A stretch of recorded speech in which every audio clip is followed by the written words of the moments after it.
Hard to believe, it really is, but he could.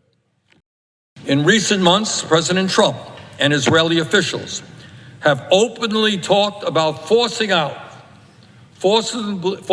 expelling the 2.2 million people who live in Gaza, pushing them out to make way for what Trump calls a Riviera, some billionaires' playground. Now, I think some people may be watching this think, this can't be true. You must be kidding. You must be lying. This is inconceivable. Pushing 2.2 desperate people out of where they live to create a playground for billionaires.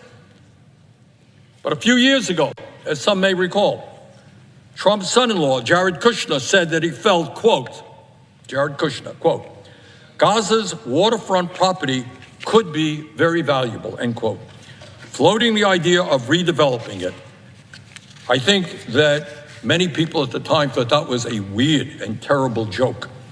But it turns out that his father-in-law, Donald Trump, took it seriously. Here is what Trump has said repeatedly in recent months, quote, the U.S. will take over the Gaza Strip and we will do a job with it, end quote. Quote, we're going to take over that piece. We're going to develop it, quote, end quote. Quote, I do see a long-term ownership position. Everybody I've spoken to loves the idea of the United States owning that piece of land, end quote. Guess he didn't speak to too many Palestinians who live on that land.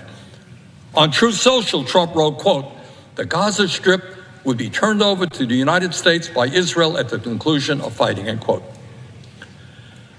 What about the Palestinians who have lived in Gaza for their entire lives? Trump said, quote, I don't think people should be going back to Gaza.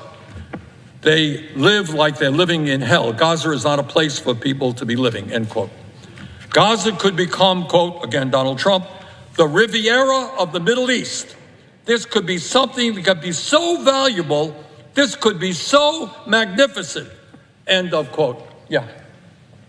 Throw 2.2 million people who have suffered incalculably, throw them out of the land in which they live in order to create a billionaire's playground. Mr. President, there is a name and a term for forcibly expelling people from where they live. It is called ethnic cleansing. It is illegal. It is a war crime.